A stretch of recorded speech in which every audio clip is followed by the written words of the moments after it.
Hi friends! Thank you for joining me again today. And today I want to talk about balance.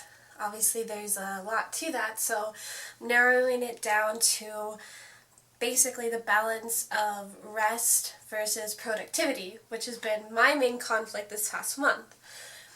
So I went back to work. I'm a waitress and I work mornings, and this past month I've not really been working on my skills as much as I would like to, because I come home so exhausted, and I figure rest is the best answer. But I'm feeling like I might be tipping the scale a little bit on the rest side. I need to balance out a little more for the productivity.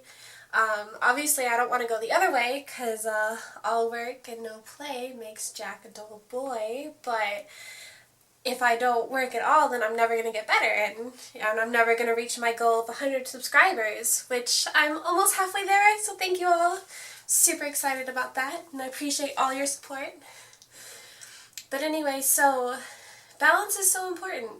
Because I watch a lot of motivational videos, and they talk about, wake up early, stay up late, but I also read psychology studies that say if you only get 6 hours of sleep a night, you're not as alert and your brain's not at its full capacity than if you were to get 8 hours of sleep a night. So again, balance. You don't want to sleep too little, you don't want to sleep too much. You don't want to work too little, you don't want to work too much. And then along with balance, that made me think about how I balance out my practice schedule. Like with the flute, I've been trained on the flute. I played it in middle school and high school, and I took flute lessons all throughout high school. So I've been taught how to practice the flute. Like you do your scales, you do your long tones, you practice performing. What I mean by practice performing is even if you have an itch, you don't itch it, even though you're just playing to yourself. But when it comes time to play, for you all, I'm not going to itch because I practice not itching. But with the guitar, I'm self-taught. My dad, he did teach me a little bit at first. But I had one summer of lessons with my dad, and I've been on my own since then. I watch YouTube videos and get a lot of advice from everyone out there, but it's not the same. It's not the same as someone telling you, oh, you need to work on this, and telling you exactly what you should be practicing every day. With singing, I know a little bit more about singing. A lot of my friends in high school took choir, and it's it's the same basic idea of flute. You do long tones, you do scales, do, re, mi.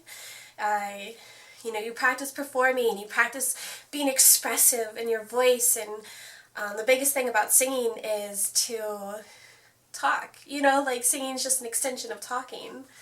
So you gotta be relaxed and just start talking, singing like you would talk, when I first started singing, I would try to sound like whoever I was singing.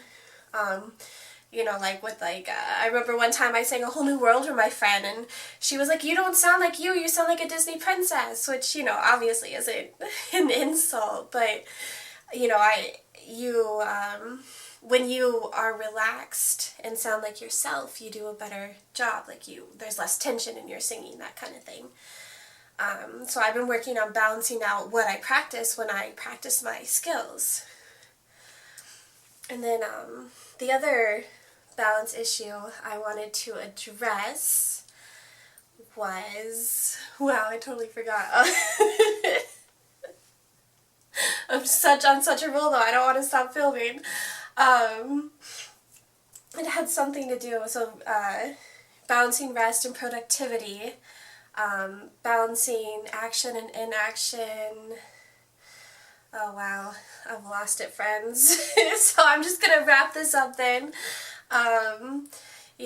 So the next couple of weeks I'm going to do a flute video next week, and then a guitar video, and then another just singing video, and then I'll do another talking video, and I will have, hopefully, balance things out more for next month.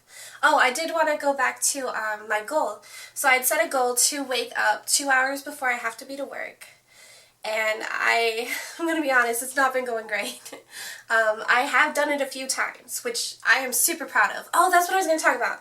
I was going to talk about pride versus shame, because you got to balance this out.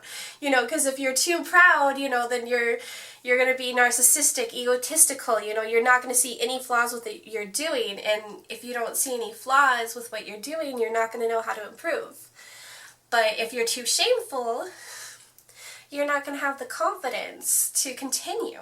So that's another thing I've been balancing out, is like, instead of being so ashamed that I'm not making my goal, I choose to be proud of the fact that I have done it a few times, and that means I can keep doing it. You know, and along with balancing pride and shame, you got to forgive yourself. You know, you got to forgive yourself, because if you don't forgive yourself, it's going to be hard to continue on and to improve with whatever you're trying to do. Like, I have to forgive myself for not waking up every single day before work, 2 hours before work, to sing. I have to forgive myself for that, because I know I can still do it. There's still time. But if I don't forgive myself, I'm going to just, you know, be so ashamed, and it's going to be even harder to do it, because I'll be, you know, wallowing in self-pity. So that's my goal. I'm still working on that goal.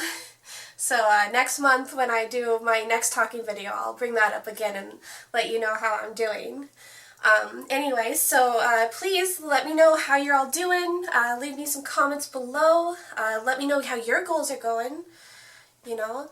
And again, as always, thank you so much for joining me. Please like and subscribe. And I'll see you next week. I love you all. Bye.